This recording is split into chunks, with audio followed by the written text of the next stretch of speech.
નમસ્કાર. ચાલો આજે એક એવી અદૃશ્ય શક્તિની વાત કરીએ જે આપણા સ્માર્ટફોનથી લઈને આખા શહેરને ચલાવે છે.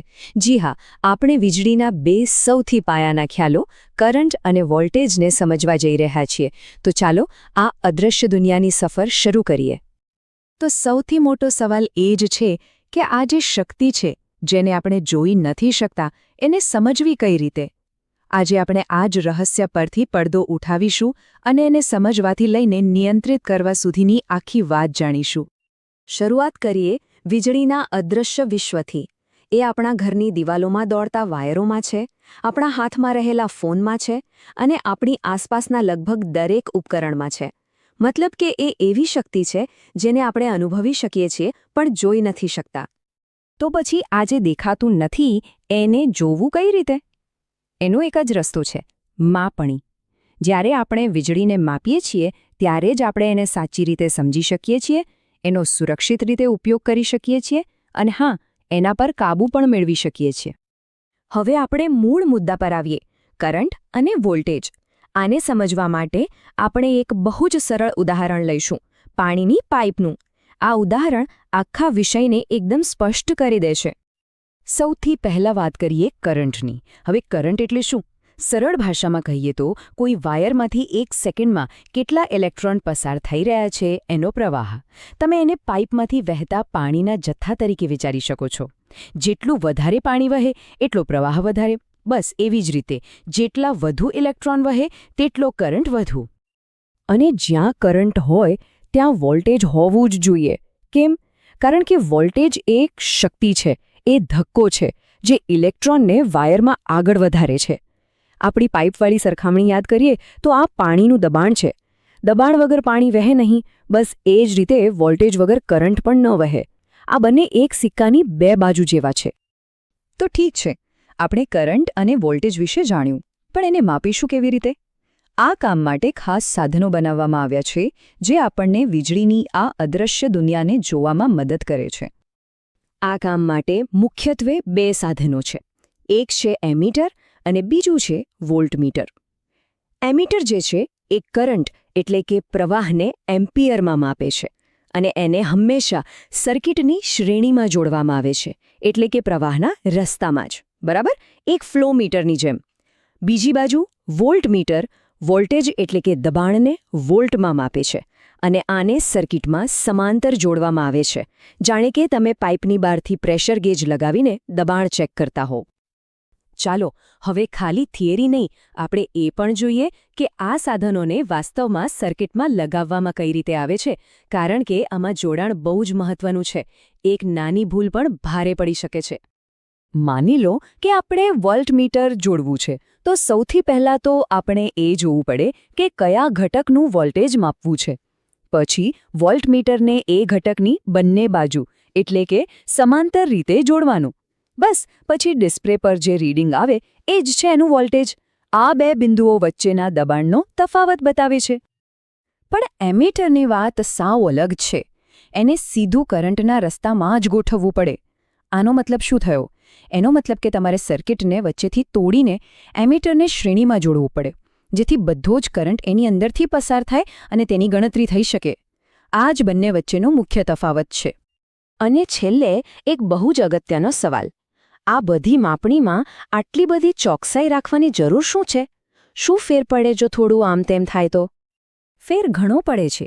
જુઓ, સાચી માપણી હોય તો જ આપણા ઉપકરણો સુરક્ષિત રહે, એમની કાર્યક્ષમતા પણ વધે અને ઊર્જાનો બચાવ થાય.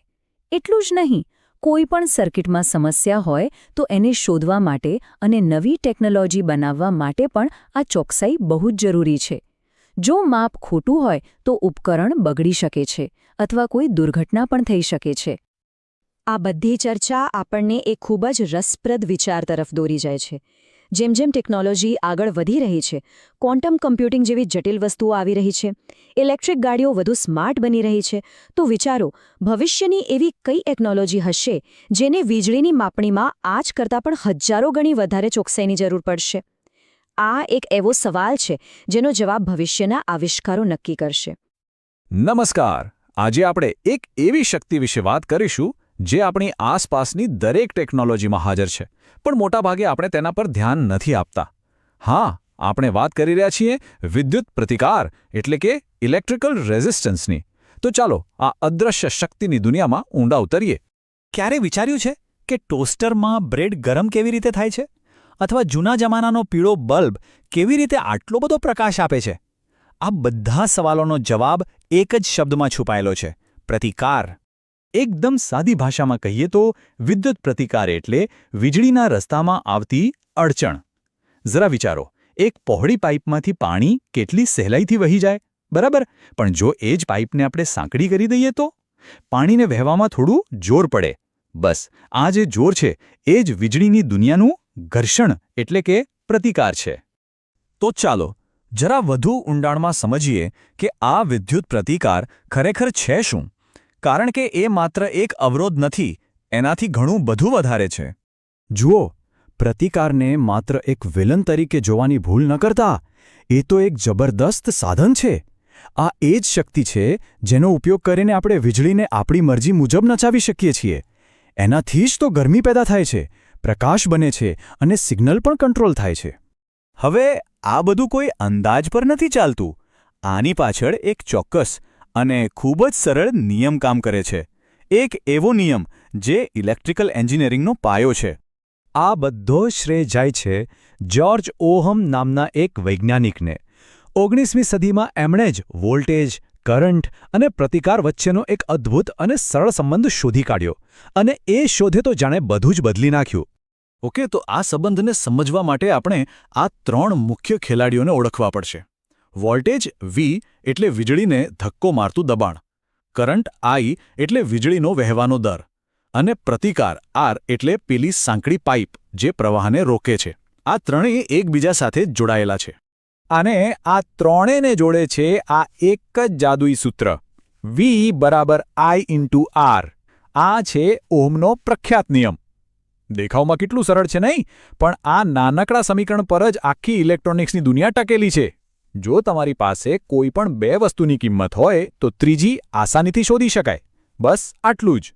સારું, આપણે સમજી લીધું કે પ્રતિકાર શું છે અને એનો નિયમ શું છે. પણ સવાલ એ છે કે જે વસ્તુ દેખાતી નથી એને માપી કઈ રીતે શકાય? એના માટે એક ખાસ સાધન આવે છે જેને ઓહમ મીટર કહેવાય છે. પણ આજકાલ તો મોટા ભાગે એ મલ્ટીમીટર નામના એક જ ઉપકરણમાં આવી જાય છે. આ મલ્ટીમીટર તો જાણે ઇલેક્ટ્રોનિક્સની દુનિયાનો સ્વિસ આર્મી નાઇફ છે. એ વોલ્ટેજ, કરંટ, પ્રતિકાર બધું જ માપી લે છે. અને હા, પ્રતિકાર માપવો તો સાવ સહેલો છે. બસ 3 સ્ટેપ યાદ રાખવાના.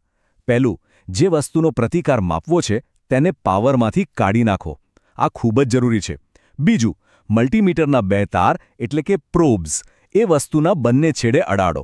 અને ત્રીજું, બસ સ્ક્રીન પર જે આંકડો દેખાય એ જ છે એનો પ્રતિકાર ઓહમ એકમમાં. ચાલો હવે સૌથી મજાની વાત પર આવીએ. આ બધી થિયરી આપણા રોજિંદા જીવનમાં ક્યાં કામ લાગે છે? આ સમજવું ખૂબ જ રોમાંચક છે. એક વાત મગજમાં બરાબર બેસાડી લો: પ્રતિકાર કોઈ ખામી નથી. એ એક પ્લાનિંગ છે, એક ડિઝાઇન છે. જ્યાં આપણે ઈચ્છીએ કે વીજળી ફટાફટ પસાર થઈ જાય, જેમ કે પાવર કોર્ડમાં, ત્યાં આપણે તાંબા જેવા ઓછા પ્રતિકારવાળા મટીરિયલનો ઉપયોગ કરીએ છીએ. પણ જ્યાં આપણે ગરમી કે પ્રકાશ જોઈએ, જેમ કે ટોસ્ટરમાં, ત્યાં આપણે જાણી જોઈને નાઇક્રોમ જેવા વધુ પ્રતિકારવાળા વાયર લગાવીએ છીએ. આ જ તો ખરી એન્જિનિયરિંગ છે. આપણી આસપાસ નજર કરો તો આવા તો કેટલાય ઉદાહરણો મળશે. લાઇટ બલ્બની અંદરનો પાતળો તાર એ વધુ પ્રતિકારને કારણે જ તો ઝળહળે છે. ઇલેક્ટ્રિક સગડીની ગરમ થતી કોઇલ, રેડિયોનો અવાજ ઓછો વધતો કરતો નોબ, અને હા, શોર્ટ સર્કિટથી આપણા ઉપકરણોને બચાવતો ફ્યુઝ, આ બધા પ્રતિકારના જ કમાલ છે. તો આ બધી વાતનો સાર શું? આ પ્રતિકારને સમજવું અને માપવું આટલું બધું મહત્વનું કેમ છે? આ જે નિશાન દેખાય છે ઓમેગા, એ માત્ર એક ગ્રીક અક્ષર નથી. એ પ્રતિકારના એકમ ઓહમનું પ્રતીક છે. પણ એનાથી પણ વિશેષ, આ પ્રતીક એ અદૃશ્ય શક્તિનું પ્રતીક છે જેના પર કાબૂ મેળવીને આપણે આપણી આખી આધુનિક ટેકનોલોજીની દુનિયા ઊભી કરી છે.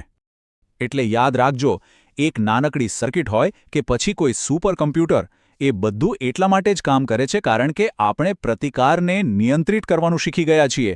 આ જ ટેકનોલોજીનો મૂળભૂત સિદ્ધાંત છે. તો હવે એક સવાલ: જેમ જેમ આપણે આ પ્રતિકાર પર વધુને વધુ મહારત મેળવીશું, ભવિષ્યમાં આપણે કેવા અકલ્પનીય ચમત્કારો સર્જી શકીશું, આ સવાલ પર વિચાર કરતા રહેજો. આ સાથે જ આજની વાત અહીં સમાપ્ત કરીએ. નમસ્કાર. વીજળીની દુનિયામાં અમુક કોન્સેપ્ટ એવા હોય છે જે દેખાતા નથી, પણ એનું મહત્વ ઘણું વધારે હોય છે. આજે આપણે એવા જ એક રસપ્રદ વિષય પાવર ફેક્ટર વિશે વાત કરવાના છીએ. ચાલો સીધા જ મુદ્દા પર આવીએ અને સમજીએ કે આ શું છે અને એ કેમ આટલું જરૂરી છે. તો શરૂઆત કરીએ વીજળીના એક છુપાયેલા રહસ્યથી. એક એવું રહસ્ય જે ઊર્જાના વપરાશ અને ખાસ કરીને મોટા ઉદ્યોગોના વીજળીના બિલ સાથે સીધું જોડાયેલું છે. શું ક્યારેય એવું વિચાર્યું છે કે વીજળીના બિલમાં એવી કોઈ વસ્તુ માટે પૈસા ચૂકવવા પડે જેનો ખરેખર કોઈ કામ કરવા માટે ઉપયોગ જ નથી થતો? હા, આ સવાલ થોડો અજીબ છે. સામાન્ય રીતે ઘર વપરાશના બિલમાં આ જોવા નથી મળતું, પણ મોટી ફેક્ટરીઓ અને ઉદ્યોગો માટે આ એક મોટો સવાલ છે. અને આનો જવાબ પાવર ફેક્ટરના કોન્સેપ્ટમાં છુપાયેલો છે. હવે આ વિષય થોડો અટપટો છે, તો એને એકદમ સરળ બનાવવા માટે ચાલો એક મજેદાર ઉદાહરણ લઈએ. કલ્પના કરો કે ઇલેક્ટ્રિકલ પાવર એટલે બિયરનો એક ગ્લાસ. હા, બરાબર સાંભળ્યું, બિયરનો ગ્લાસ. મને ખબર છે આ થોડું વિચિત્ર લાગશે, પણ વિશ્વાસ કરો, આનાથી બધું જ એકદમ સાફ થઈ જશે. તો આ ગ્લાસમાં જે અસલી પ્રવાહી બિયર છે ને, એ છે ખરો પાવર અથવા તો રિયલ પાવર. એને કિલોવોટ એટલે કે કેડબલ્યુમાં માપવામાં આવે છે. આ એ જ શક્તિ છે જે ખરેખર કામ કરે છે, જેમ કે મશીન ચલાવે છે, લાઇટ ચાલુ કરે છે કે પંખો ફેરવે છે. આ એ ભાગ છે જેની આપણને ખરેખર જરૂર છે. હવે ગ્લાસમાં બિયરની ઉપર જે ફીણ હોય છે ને, એની કલ્પના કરો. આ ફીણ એટલે રિએક્ટિવ પાવર. જુઓ, આ ફીણ ગ્લાસમાં જગ્યા તો રોકે છે, પણ એનાથી તરસ છીપાતી નથી. બસ એવી જ રીતે રિએક્ટિવ પાવર કોઈ ઉપયોગી કામ નથી કરતો.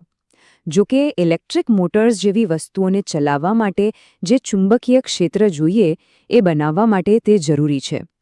તો એ જરૂરી છે, પણ કામ નથી કરતો. અને છેલ્લે આખો ગ્લાસ, મતલબ કે બિયર અને ફીણ બધું ભેગું મળીને જે બને છે એ છે દેખીતો પાવર.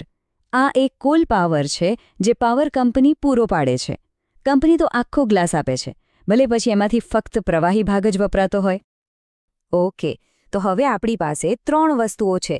બિયર એટલે કે ખરો પાવર, ફીણ એટલે કે રિએક્ટિવ પાવર, અને આખો ગ્લાસ એટલે કે દેખીતો પાવર.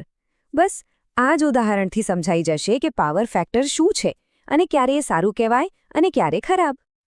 પાવર ફેક્ટર એટલે બીજું કંઈ નહીં, પણ ખરા પાવર એટલે કે આપણી બિયર અને દેખીતા પાવર એટલે કે આખા ગ્લાસનો ગુણોત્તર.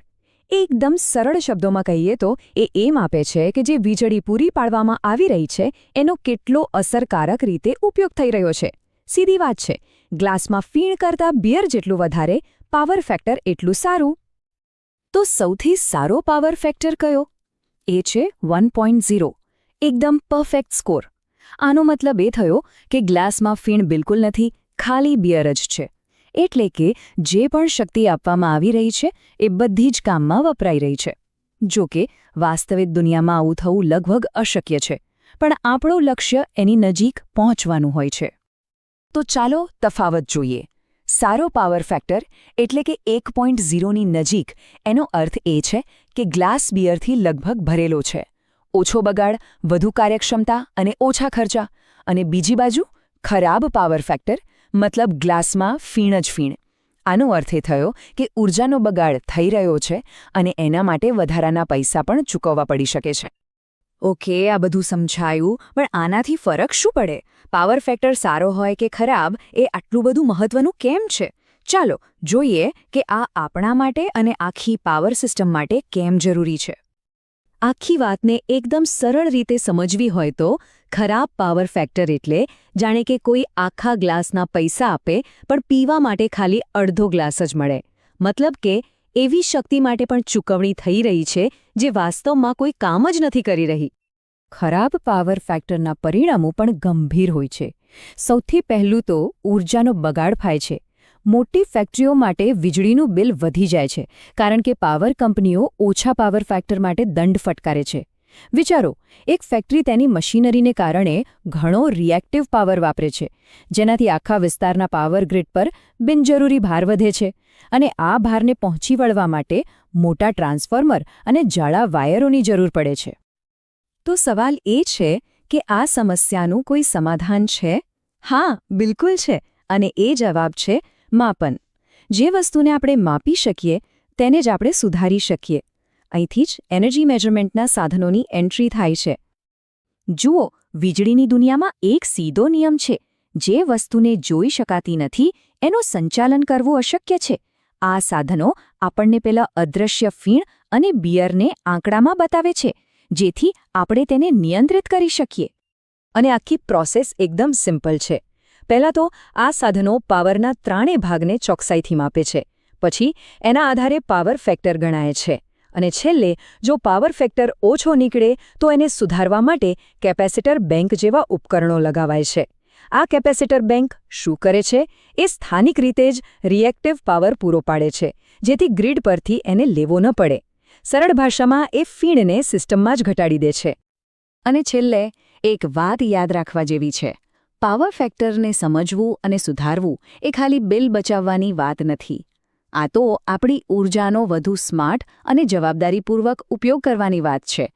ભલે આપણે ઘરમાં સીધા પાવર ફેક્ટરને કંટ્રોલ ન કરી શકીએ, પણ ઊર્જા કાર્યક્ષમતા વિશે જાગૃત રહેવું એ આપણા બધા માટે અને આપણા ગ્રહ માટે પણ એટલું જ જરૂરી છે. તો સવાલ એ છે કે શું આપણે ઊર્જાના વપરાશમાં હજુ વધુ સ્માર્ટ બની શકીએ? બસ આ જ વિચાર સાથે આજની વાત અહીં પૂરી કરીએ. આ વિડીયોમાં મજા આવી? જો તમને આ વિડીયો ગમ્યો હોય તો તેને લાઇક કરો અને તમારા અન્ય મિત્રો સાથે પણ શેર કરો. આવા વધુ માહિતીપ્રદ વિડીયો જોવા માટે મોતીલાલ ભોએ ચેનલને સબસ્ક્રાઇબ કરો. આ વિડીયો જોવા બદલ આભાર.